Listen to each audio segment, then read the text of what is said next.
Oke, gue akan jelaskan topologi jaringan yang ada di rumah gue ya. Ini tidak menggambarkan akuratnya, tapi kurang lebih seperti ini ya. Nah, di sini gue ada internet ya di sini ya. Ini adalah ISP-nya ya. ISP-nya pakai FO. Jadi di sini ISP-nya nanti akan ke modem ya, modem bawaannya si ISP. Nah, di sini gue gambarkan ada beberapa ruangan ya. Di sini ada living room, ada office, dan ada ruangan lainnya. Mungkin di tempat kalian akan berbeda, disesuaikan aja ya. Nah, kita akan bahas satu persatu ya. Kita ke living room dulu ya. Kalau kalian perhatiin, biasanya modem ISP kan sudah membekali layanannya dengan modem dan router ya. Nah, biasanya kita pakai dan bisa kita gunakan langsung gitu. Nah, gue di sini nggak rekomen pakai modem bawaannya ISP. Kenapa ya? Karena performanya kurang bagus menurut gue. Makanya di sini gue beli router dan WiFi mesh ya. Nah, di sini kalian bisa pakai router yang lain. Pastikan yang oke lah ya. Yang misalkan router WiFi 6 gitu. Nah, itu lebih bagus dan pastikan di sana ada port LAN-nya. Karena kita akan narik kabel dari si modem ISP-nya ini atau router ISP-nya ini ke dalam router punya kita sendiri. Jadi kita akan ngatur semua jaringan yang ada di rumah kita pakai router ini ya. Nah, nanti kita akan matikan si WiFi-nya ini. Jadi biar nggak bentrok akses point-nya ya.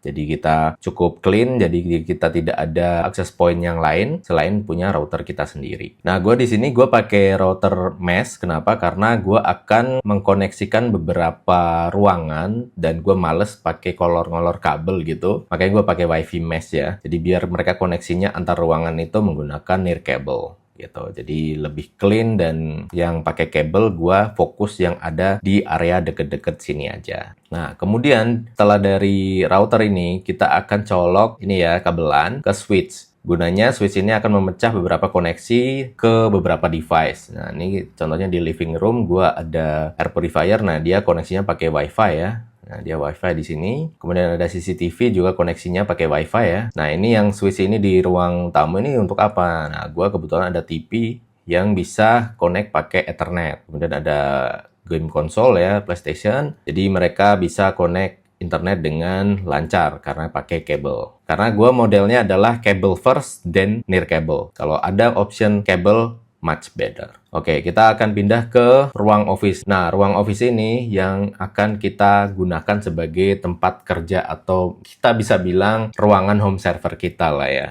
Nah, di sini gua akan pakai switch lagi di sini. Jadi switch pertama yang dari ruang tamu gua arahkan pakai kabel dan kita akan pecah lagi dengan switch ya. Ini contohnya switchnya yang kecil yang 5 port. Nah, yang ini yang 8 port. Nah, kebetulan di ruang kerja gua itu ada banyak device ya. Nah, di sini juga ada CCTV, ini near cable. Jadi CCTV gua itu pakai WiFi semua ya, nggak pakai yang kabel. Memang agak sedikit lebih rendah performanya ketimbang yang pakai kabel ya. Cuman ya lebih dari cukup lah ya. Yang penting bisa jalan aja. Ini gua ada ya ini home lab server itu sendiri ya. Gua taruh di sini. Nah, ini kebetulan gua pakai yang 2 Ethernet port, makanya gua tarik kabel 2 ya. Nah, kemudian ada beberapa komputer desktop, gua pakai LAN juga ya. Ada laptop juga. Nah, di sini ada printer. Printernya pakai WiFi ya. Nah, ini ada air purifier juga, ada WiFi. Nah, kebetulan ini ada beberapa shelf gitu. Nah, jangkauannya jauh dari switch ini, gue tarik kabel lagi. Nah, kemudian ada switch kecil lagi ya. Nah, ini untuk kedepannya gue akan naruh beberapa barang misalkan. Nah, di sini gue kebetulan ada NVR untuk backup CCTV gue. Nah, ini makanya gue tarik kabel di sini. Nah, ini kurang lebih untuk yang office ya, seperti ini ya. Jadi ada switch, ada beberapa device, dan ada beberapa yang wireless device juga untuk smart home ya. Nah, untuk yang ruangan lain, nah ini kebetulan tidak ada hubungannya sama home lab, cuman ada kebutuhan untuk entertainment ya. Nah, di sini kan ada TV box, ada air purifier juga, ada CCTV juga. Nah, kebetulan ini kan device-device yang mungkin jauh ya jangkauannya dari router utama yang di sini ya. Sebenarnya bisa aja kita tembus switch lagi ke sini, kemudian di sini kita hubungkan LAN lagi gitu ya. Bisa aja. Cuman yang seperti gue bilang tadi, itu setupnya akan lebih ribet, lebih messy kalau kita nggak sekalian bongkar interior itu kelihatan